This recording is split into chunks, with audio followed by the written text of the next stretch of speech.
Vamos lá, colegas, continuando a nossa aula especial para advogados. Nós já passamos por alguns pontos muito importantes que mereciam um tratamento específico nessa aula. Agora nós definimos outros pontos que são relevantes e que demandam uma atenção específica dos advogados relacionados à Lei 13.467. Nós relacionamos esses pontos para que vocês façam a leitura e se aprofundem mais ainda sobre o assunto, tudo bem? Vamos lá, outros pontos relevantes.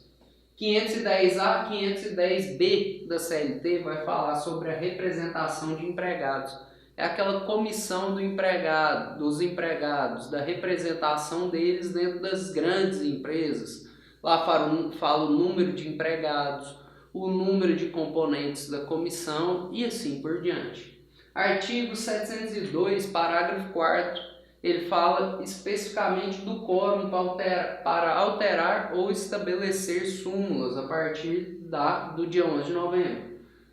Artigo 790b. Esse artigo 790b, ele trata dos honorários periciais, que via de regra serão pagos pela parte sucumbente. O parágrafo 4º fala que no caso de beneficiário da justiça gratuita, a União será responsável pelo pagamento nos casos em que esse beneficiário não receber crédito suficiente para o pagamento. Então, dentro do mesmo processo, ele não conseguiu créditos na ação que ele demandou, a União será responsável pelo pagamento de honorários periciais. Artigo 800, inovação importantíssima para nós advogados, exceção de incompetência. Agora não é necessário mais que as empresas, que a reclamada, aguarde o momento da audiência inicial, demande custos, contrate advogado para poder alegar exceção de incompetência. Ela poderá ser alegada agora por petição interlocutória em 5 dias, no prazo de 5 dias após o recebimento da notificação, quando a reclamatória será suspensa, não correrão os prazos processuais até o julgamento da exceção, tudo bem? E lá no final do artigo 800 fala da retomada dessa ação no juízo competente. Muito interessante, pertinente, muito importante a leitura. 818 fala do ônus da prova e mais especificamente nos parágrafos 1º ou 3º vai falar da possibilidade de inversão do ônus da prova que foi regulamentada na Justiça do Trabalho. Fala da decisão fundamentada do juiz para conceder a inversão desse ônus. Tudo bem, pessoal?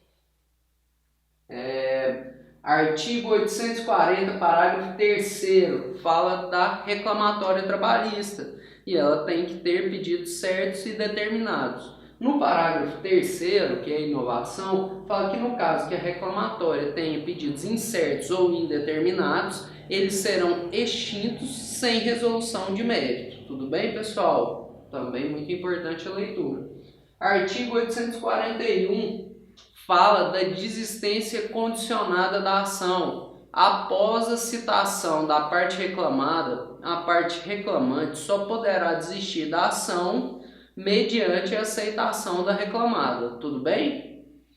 843, parágrafo 3º, veio para nos tranquilizar os advogados. É a questão do preposto. Agora, pessoal, o preposto não precisa ser mais empregado. Nós já tínhamos essa ressalva com relação às microempresas e agora está sedimentado. Nenhuma empresa precisa que o preposto seja empregado na reclamatória trabalhista, tudo bem? No próximo quadro eu vou passar o restante dos pontos que nós julgamos interessante e que merecem atenção na Lei 13.467.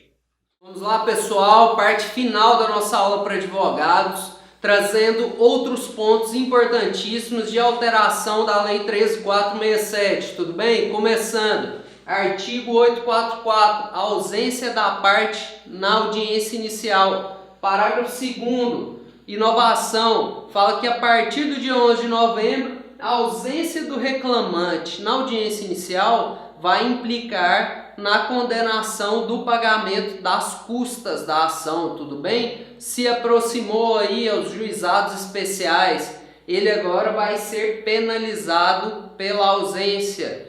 Tem ressalva, 15 dias para apresentar a justificação da ausência, mas tem que ser motivo legalmente previsto, tudo bem, pessoal? Ponto importantíssimo.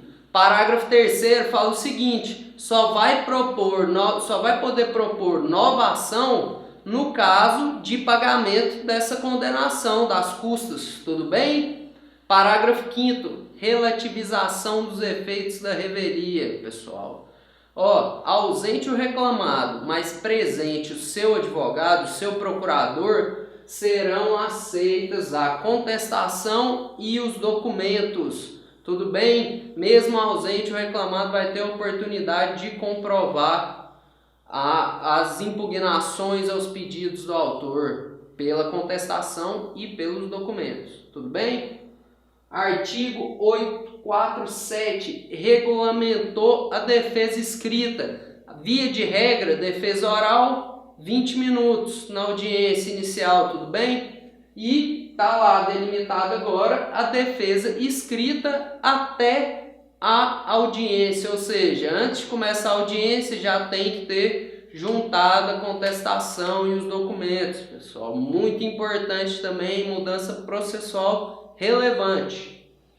876, execução de ofício das contribuições sociais. O Justiça do Trabalho vai executar de ofício contribuições sociais.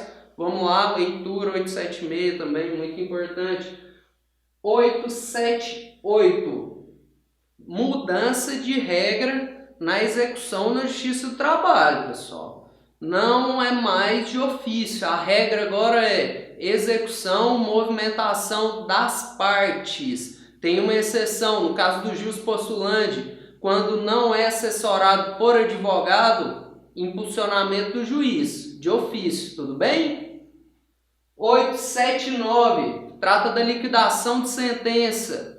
Inovação, parágrafo 2º, garante o contraditório. Antes falava que poderia ser aberto às partes o prazo para impugnação. Agora está lá, impugnação do valor da liquidação, 8 dias.